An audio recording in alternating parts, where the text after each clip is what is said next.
جہاز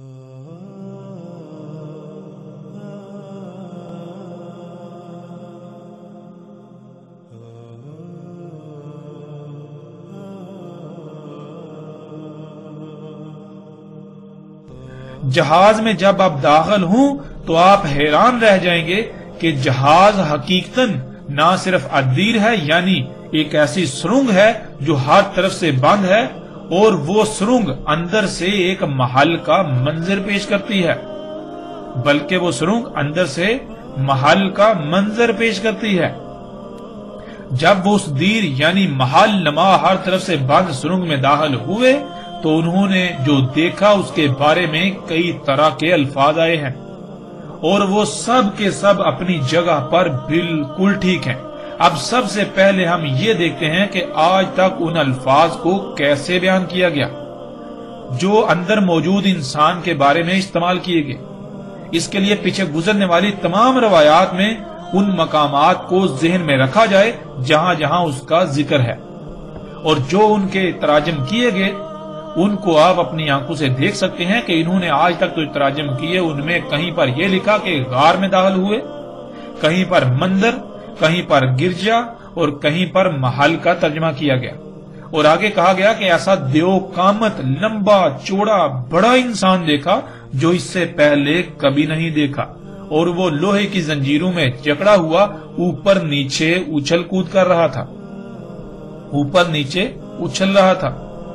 ناظرین، لیکن جب ہم عربی متن میں غور کریں تو ان علماء دجال کا اصل چہرہ کھل کر سامنے آ جاتا ہے کہ حقیقت کیا ہے، اور انہوں نے اس کو جان بوجھ کر اس لیے چھپایا تاکہ ان کے اپنے باطل نظریات پر انگلی نہ اٹھے اور لوگ آنکھیں بند کر کے ان کے پیچھے چلتے رہیں۔ ایک طرف یہ اس کو ایک گرجے، محل، مندر یا غار میں لوہے کی زنجیروں میں بہت مضبوطی اور سختی کے ساتھ جکڑتے ہیں، لیکن جب آگے عربی کے الفاظ آتے ہیں ینزو فیما بین السماء والارض، تو ان الفاظ کا ترجمہ کیا کرتے ہیں آپ اپنی آنکھوں سے دیکھ لیجئے۔ سکرین پر آپ کو نظر آ رہا ہے کہ ان الفاظ کا ترجمہ صرف اور صرف یہ کیا اوپر نیچے اچھل کود رہا تھا، یہ ترجمہ کیا گیا۔ لیکن آپ عربی میں دیکھ سکتے ہیں کیا لکھا ہے۔ عربی میں جو الفاظ ہیں ان میں زمین اور آسمان کے الفاظ موجود ہیں۔ ہم عربی کے الفاظ کے ساتھ لفظ با لفظ ترجمہ آپ کے سامنے رکھتے ہیں، اس سے آپ ان علماء دجال کے دجل کا اندازہ لگا سکتے ہیں۔ عربی میں یہ ہے ینزو فیما بین السماء والارض، ینزو کر رہا تھا وہ درمیان زمین اور آسمان کے۔ اس میں ناظرین سب سے پہلے لفظ نزو سمجھ لیں، نزو عربی میں کس کو کہتے ہیں؟ ویسے تو اس کی تفصیل کے ساتھ وضاحت دابا کے موضوع پر آئے گی، لیکن یہاں ہم موثراً اس لفظ کے معنی بیان کرتے ہوئے آگے بڑھتے ہیں۔ ناظرین، عربی میں نزو کہتے ہیں کسی جانور کا جنسی حاجت پوری کرنے کے لیے مادہ جانور پر سوار ہونے کو۔ جیسے گدھا یا گھوڑا جنسی حاجت پوری کرتے ہیں تو وہ دوڑتے ہوئے آتے ہیں اور اچانک اپنی اگلی ٹانگیں اٹھا کر مادہ پر سوار ہو جاتے ہیں اور پھر واپس نیچے اتر آتے ہیں۔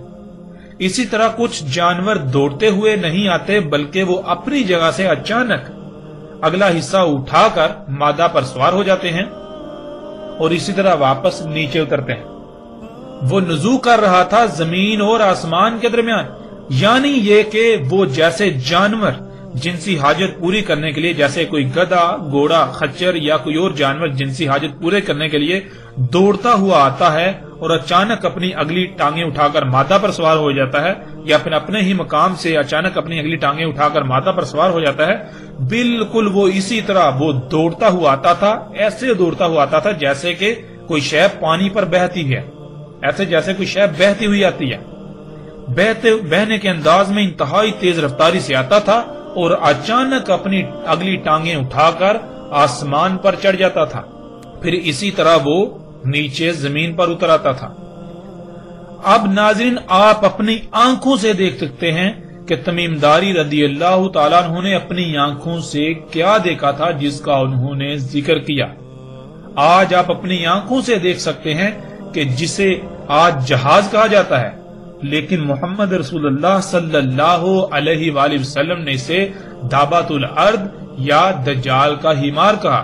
وہ بالکل اسی طرح آسمان اور زمین کے درمیان نزول کرتا ہے، یعنی دوڑتا ہوا آتا ہے اور اچانک اپنی اگلی ٹانگیں اٹھا کر آسمان پر چڑھ جاتا ہے اور اسی طرح واپس زمین پر اتر آتا ہے، اور جسے آج ہیلی کاپٹر کا نام دیا جاتا ہے، جسے رسول اللہ صلی اللہ علیہ وآلہ وسلم نے دابہ کہا، وہ اپنی ہی جگہ سے اچانک اوپر اٹھتا ہے اور آسمان پر چڑھ جاتا ہے اور اسی طرح واپس نیچے اتر آتا ہے، اور سکرین پر آپ تصاویر دیکھ سکتے ہیں۔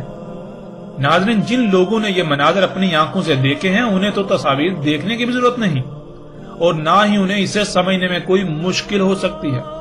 اب ناظرین اس بات پر غور کریں کہ اگر یہ سب کچھ آج سے 14 صدیاں قبل کے لوگوں کو بتانا مقصود ہوتا تو ان کو کس طرح بتایا جاتا؟ آج یہ جو چیزیں ہیں، یہ جو اشیاء ہیں، یہ جو دجال ہے، اس کا تو وہ تصور بھی نہیں کر سکتے تھے۔ اور پھر لوگوں کے ظاہر بات ان میں اتنی ذہانت نہیں ہوتی کہ ہر ایک جو ہے صحیح اصل بات جو ہے حقیقت جو ہے اسے سمجھنے کی صلاحیت رکھتا ہوں۔ جیسے آج آپ موجودہ لوگوں کی مثال بھی لے سکتے ہیں۔ تو ناظرین، اگر آج سے 14 صدیاں قبل آپ کسی کو ان حالات و واقعات، ان معاملات کے بارے میں بتاتے، ان اشیاء کے بارے میں بتاتے، تو آپ کیسے الفاظ استعمال کرتے؟ کیا عربی کے علاوہ دنیا کی کوئی اور زبان ایسی ہے جو اس کا احاطہ کرتی؟ اب ناظرین، ان علماء دجال کے تراجم کو دیکھیں اور آپ خود فیصلہ کریں کہ ان لوگوں نے علماء کے نام پر دجال ہونے کا ثبوت دیا یا نہیں۔ جب جانور جنسی ملاپ کرتے ہیں تو کیا آپ یہ کہیں گے کہ جانور اچھل کود کر رہے ہیں؟ اکثریت ان لوگوں کو یہی سمجھتے رہی کہ یہ علماء ہیں، لیکن حقیقت کیا نکلی؟ یہ علماء نہیں بلکہ جہالا ہیں، مگر انہوں نے علماء ہونے کا لبادہ اڑا ہوا ہے۔ اسی کو تو دجال کہتے ہیں کہ کوئی شے جو اس کی اصل حقیقت نہیں ہے مگر وہ نظر آئے، حقیقت کے برعکس وہ نظر آئے۔ یہ علماء نہیں ہیں، لیکن یہ پوری دنیا کی نظروں میں علماء بنے بیٹھے ہوئے ہیں۔ یہ جہالا علماء کے لبادے میں دجال ہیں۔ اسی طرح وہ تمام انسان جو کائنات کے لیے نقصان دہ تباہ کن اشیاء کو مفید ثابت کرتے ہیں اور مفید بنا کر پیش کرتے ہیں، وہ سب کے سب بھی دجال ہیں۔ ایسے دجال شروع سے آتے رہے اور ساتھ کے قیام تک آتے رہیں گے، لیکن دجال اکبر انسان کی خلق کردہ وہ مخلوقات یعنی ٹیکنالوجی ہے، انسان کی وہ ایجادات ہیں جن کے سبب پچھلی 6 قوموں پر عظیم تباہیاں مسلط ہوئیں اور وہ صفحہ ہستی سے مٹ گئیں، جس سے ایک بار ذوالقرنین علیہ السلام نے پوری دنیا کو پاک کیا اور جس سے آج زلزلے، سیلاب، طوفان، بیماریاں، تباہیاں اور فساد بپا ہے۔ اور اسی کی وجہ سے 7 عظیم آخری ایسا زلزلہ بھی آئے گا جس سے زمین پر حیات کا خاتمہ ہو جائے گا۔ ناظرین، اب سوال یہ پیدا ہوتا ہے کہ ان لوگوں نے عربی متن میں واضح زمین اور آسمان کے الفاظ ہونے کے باوجود کیوں چھپائے؟ اس کا جواب یہ ہے کہ انہوں نے جب لفظ الدیر کا ترجمہ غار، گرجا یا مندر کر دیا اور پھر اس میں دجال کو ایک انسان بنا کر لوہے کی زنجیروں میں سختی سے جکڑ دیا، تو انہوں نے دیکھا کہ اب اگر یہاں اصل ترجمہ کیا جائے گا تو درجنوں ناقابل حل سوالات پیدا ہوں گے، لاجواب سوالات پیدا ہوں گے کہ جب ایک انسان غار میں لوہے کی زنجیروں میں بہت سختی سے جکڑا ہوا ہے تو پھر وہ دوڑتا ہوا اچانک اپنی اگلی ٹانگیں اٹھا کر، اپنا اگلا حصہ اٹھا کر آسمان پر کیسے چڑھ سکتا ہے؟ پھر وہ واپس نیچے زمین پر کیسے آ سکتا ہے؟ یعنی وہ زمین اور آسمان کے درمیان کیسے نزول کر سکتا ہے؟ اور اگر بالفرض یہ مان بھی لیا جائے تو سوال یہ پیدا ہوتا ہے کہ غار کی چھت کہاں گئی؟ وہ کتنا لمبا غار تھا؟ اگر یہ اصل ترجمہ کر دیتے تو یہ ایسے کسی ایک سوال کا بھی جواب نہ دے پاتے، تو انہوں نے دجل کو اختیار کیا، اور یہی وہ وجہ ہے جو یہ علماء کے نام پر دجالون کذابون دن رات شور مچاتے ہیں کہ خود سے غور و فکر نہیں کرنا، خود سے غور و فکر نہیں کرنا۔ قرآن میں خود سے غور و فکر نہیں کرنا بلکہ جیسے سلف صالحین نے سمجھا بس ویسا ہی سمجھنا ہے، اور سلف کے نام پر لوگوں کو اندھوں کی طرح اپنے اور اپنے آباء و اجداد کے پیچھے چلاتے آئے ہیں، اور دن رات اسی پر زور لگاتے اور لگا رہے ہیں کہ عقل سے نہیں بلکہ نقل سے کام لو، یعنی خود سے غور و فکر نہیں کرنا ورنہ گمراہ ہو جاؤ گے، بلکہ جو کچھ پہلو نے لکھا، ہمارے آباء و اجداد نے جو تراجم و تفاسیر لکھ دیے انہی پر اکتفا کرنا ہے، آنکھیں بند کر کے اسی پر اکتفا کرنا ہے، اس سے آگے نہیں بڑھنا۔ اب آتے ہیں ناظرین اس طرف کہ جو اندر انسان دیکھا اس کے مختلف حلیے بیان کیے، جیسا کہ روایات کے عکس میں آپ سکرین پر دیکھ سکتے ہیں۔ اب ناظرین سب سے پہلی بات تو یہ ہے کہ جب لفظ انسان آیا ان روایات میں تو انہوں نے اس سے مراد فرد واحد لے لیا، حالانکہ یہ بہت بڑا دھوکہ ہے۔ اگر انسان کے معنی ایک فرد واحد کے ہیں تو پھر آپ قرآن کی ان آیات کو دیکھیں، اللہ سبحانہ تعالیٰ قرآن میں کیا کہتے ہیں۔ سورہ نساء کی آیت نمبر 28، اور خلق کیا انسان کو ضعیف۔ سورہ ابراہیم کی آیت نمبر 34، اس میں کچھ شک نہیں انسان ہے ہی کمی کرنے والا، اور جو نعمتیں اسے دی گئیں انہیں جس مقصد کے لیے دیا گیا ان کے برعکس اپنی خواہشات کے مطابق استعمال کرنے والا۔ سورہ الحجر کی آیت نمبر 26، اور تحقیق کے خلق کیا انسان کو سلسال سے حمائن مسنون سے۔ سورہ الاسراء کی آیت نمبر 11، اور تھا انسان اجرت سند یعنی کہ جلد باز بے صبرہ۔ پھر سورہ الاسراء کی آیت نمبر 53 میں ہے، اس میں کچھ شک نہیں شیطان تھا انسان کے لیے جو بھی اس کے آس پاس ہر طرف کھلم کھلا موجود ہے دشمن۔ سورہ رحمان کی آیت نمبر 3، خلق کیا انسان۔ سورہ العصر کی آیت نمبر 2، اس میں کچھ شک نہیں انسان ہے ہی خسارے میں۔ اب ناظرین سوال یہ ہے، اور یہ سوال آپ سے بھی ہے اور ان علماء دجال سے بھی ہے، کہ قرآن کے ان تمام مقامات پر لفظ انسان کے فرد واحد کے معنی ثابت کر کے دکھائیں۔ انسان کو سمجھنے کے لیے سب سے پہلے اس لفظ کو سمجھ لیں، قرآن میں اللہ سبحانہ و تعالیٰ نے کسی بھی نبی کو انسان نہیں کہا اور نہ ہی کسی رسول کو انسان کہا، اور قرآن میں اللہ سبحانہ و تعالیٰ نے کہا کہ انسان خسارے میں ہے۔ آخر ایسا کیوں؟ لفظ انسان کا مادہ کیا ہے؟ لفظ انسان کا مادہ ہے نون سین، جس کے معنی ایسے بھول جانے کے ہیں گویا کہ شے کا وجود ہی نہ ہو، اور انسان کہتے ہیں جس کو اس کی حقیقت، اس کا ماضی ایسے بلا دیا گیا جیسے گویا کہ اس کا وجود ہی نہیں۔ مثلا اگر آپ سے پوچھا جائے کہ آپ نے پیدا ہونے سے لے کر 2 سال کی عمر تک یا 3 سال کی عمر تک کیا کیا کیا، تو کیا آپ کو کچھ یاد ہے؟ کیا آپ اس سوال کا جواب دے سکتے ہیں؟ یقیناً نہیں۔ آپ اس وقت کو ایسے بھول چکے جیسے کہ زندگی میں ایسا وقت آیا ہی نہیں، لیکن آپ اس کو جھٹلا نہیں سکتے۔ اس کی وجہ یہ ہے کہ آپ کی آنکھوں کے سامنے بچہ پیدا ہوتا ہے اور اسی طرح پل بڑھ کر بڑا ہوتا ہے، جس سے آپ کو یقین ہے کہ آپ پر بھی ایسا وقت آیا، لیکن آپ بھول چکے ہیں۔ ناظرین بالکل اسی طرح آپ کی حقیقت کیا ہے؟ آپ اس بشری جسم کے ساتھ وجود میں آنے سے پہلے کیا تھے؟ آپ کا اول کیا ہے؟ آپ کا آخر کیا ہے؟ آپ کا ظاہر کیا ہے؟ آپ کا باطن کیا ہے؟ یہ سب بلا دیا گیا، اس وجہ سے انسان کہا جاتا ہے۔ اور قرآن میں اللہ سبحانہ و تعالیٰ نے اسی بلائے ہوئے کو یاد کرنے کے لیے ہی بار بار غور و فکر کرنے کا حکم دیا۔ قرآن میں اللہ سبحانہ و تعالیٰ نے بہت سے مقامات پر ذکر کرنے کا حکم دیا، مگر انہی علماء دجال نے ذکر کا مطلب ورد، وظیفے اور رٹے بنا دیا۔ حالانکہ عربی میں ذکر کہتے ہیں کسی بھولی ہوئی بات یا شے کو یاد کرنا، اور بھولی ہوئی بات کو یاد کرنے کے لیے دل و دماغ پر بوجھ ڈالنا پڑتا ہے، غور و فکر کرنا پڑتا ہے۔ جو لوگ غور و فکر کرتے ہیں وہ ذکر کر لیتے ہیں، یا ان کو جو کچھ بلا دیا گیا وہ یاد آ جاتا ہے، یوں وہ اس پر عمل کر کے انسان نہیں رہتے اور فلاح پانے والوں میں شامل ہو جاتے ہیں، اور جو غور و فکر نہیں کرتے ان کو ذکر یعنی کچھ بھی یاد نہیں ہوتا، اور وہ انسان کے انسان یعنی بھولے ہوئے ہی رہ جاتے ہیں اور خسارے والوں میں سے ہو جاتے ہیں۔ ناظرین جب ایک انسان غور و فکر کرتا ہے تو جو اسے بلا دیا گیا تھا اسے یاد آ جاتا ہے، اور وہ ایک وقت آتا ہے جب اپنی حقیقت کو پا لیتا ہے۔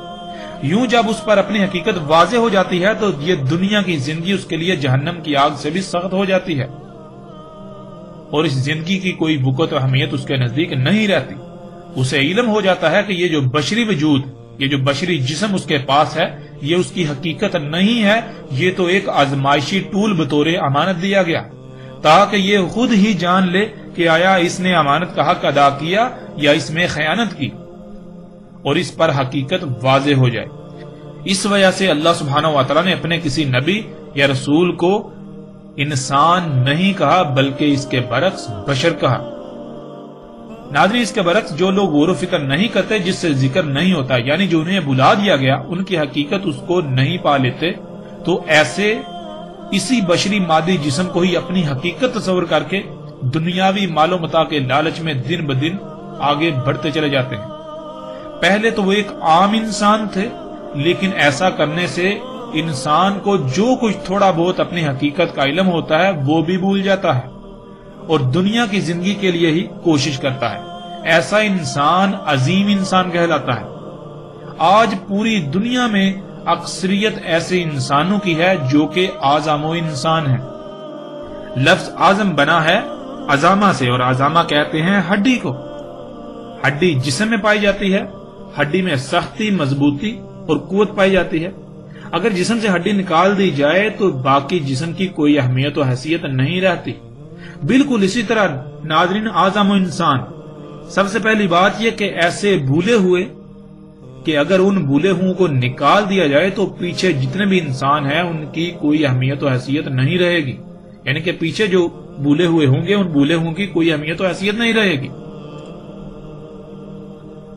ان کی اہمیت و حیثیت بالکل ایسے ہو جائے گی جیسے جسم سے ہڈی نکال لی جائے تو جسم کی اہمیت و حیثیت رہ جاتی ہے۔ پھر اسی طرح اعظم انسان یعنی ایسے انسان جو قوت میں، سختی میں، شدت میں اتنے بڑھ کر ہیں کہ اگر ان کو نکال دیا جائے تو ان سے پیچھے جو انسان گزرے ہیں ابھی اس امت میں یا اس قوم میں، ان کی اہمیت و حیثیت بالکل ایسے رہ جائے گی جیسے کہ جسم سے ہڈی نکال لینے سے جسم کی اہمیت و حیثیت رہ جاتی ہے۔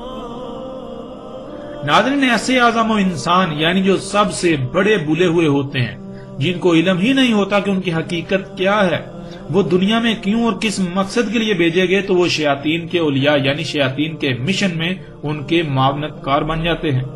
شیاطین جنات کے والد ابلیس نے کہا تھا کہ جو زمین میں ہے ان کے لیے مزین کر دے گا۔ یہ شیاطین جنات کا مشن ہے کہ جو زمین میں ہے اس کو مزین کر دینا۔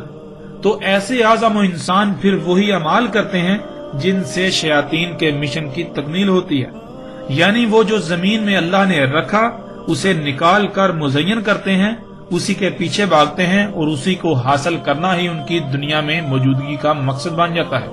اور اس کے برعکس انبیاء نے کہا، اور خود محمد رسول اللہ صلی اللہ علیہ وآلہ وسلم نے کہا کہ میں زمین کے خزانوں کی چابیاں دے کر بھیجا گیا ہوں۔ اور اگر آپ کسی کو اپنے خزانوں کی، خفیہ چھپے ہوئے خزانوں کی چابیاں دیتے ہیں تو کیوں دیں گے؟ ظاہر ہے حفاظت کے لیے۔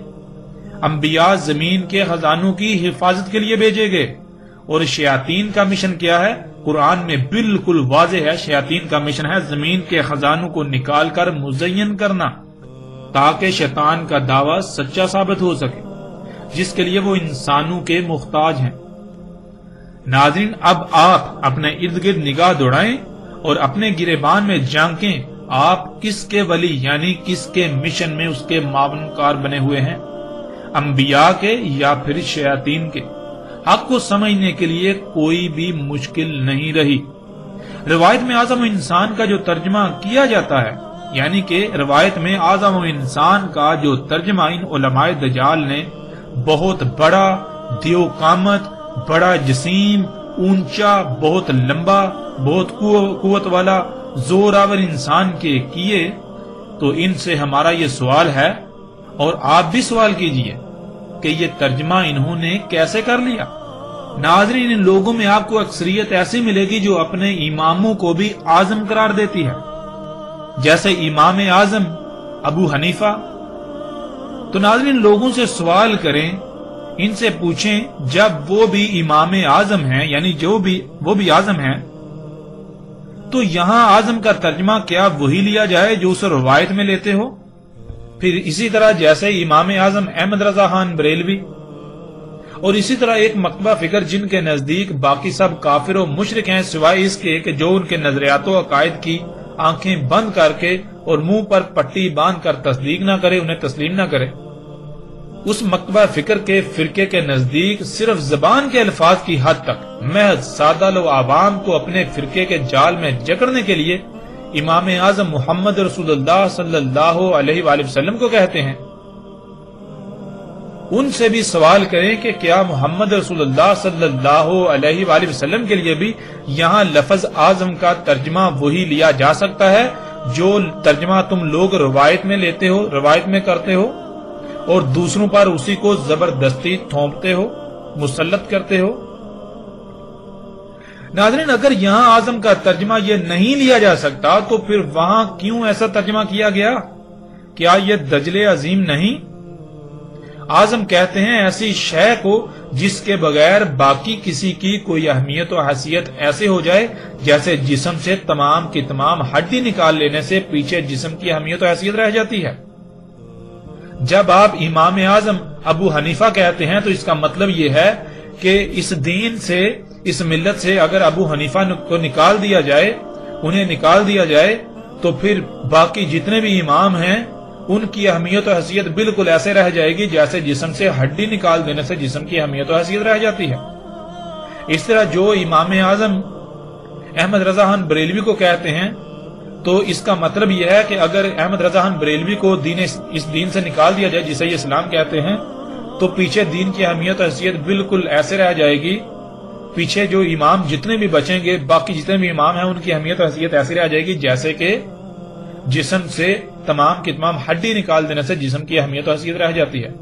پھر اسی طرح محمد علیہ السلام کو جب امام اعظم کہا جاتا ہے تو اس کا مطلب یہ ہے کہ اگر اس دین سے محمد علیہ السلام کو نکال دیا جائے تو پیچھے جتنے بھی امام ہیں، جتنے بھی لیڈران ہیں، پیچھے جو دین ہے اس کی اہمیت و حیثیت بالکل ایسے رہ جائے گی جیسے کہ جسم سے تمام کی تمام ہڈی نکال دینے سے جسم کی اہمیت و حیثیت رہ جاتی ہے۔ ناظرین، یہ ہے اعظم، یہ ہے اعظم کے معنی۔ ناظرین، تمیم داری رضی اللہ تعالیٰ عنہ نے جہاز میں سوار جن انسانوں کو دیکھا وہ آج کے انسان تھے۔ اس وقت کے انسانوں کو دیکھا، اس وقت کے انسانوں کو اعظم انسان کہا اور کہا کہ وہ نرم ملائم مواد والی سیٹوں پر بیٹھے لوہے والی بیلٹوں میں جکڑے ہوئے بندھے ہوئے نزول کر رہے تھے زمین اور آسمان کے درمیان۔ زمین اور آسمان کے درمیان نزول کی وضاحت کھل کر ہو چکی۔ اب آتے ہیں اس پر کہ لوہے والے پٹوں میں جکڑے ہوئے تھے۔ یہ کون سے لوہے والے پٹے تھے جن میں اعظم و انسان جکڑے ہوئے یعنی بندھے ہوئے زمین اور آسمان کے درمیان نزول کر رہے تھے؟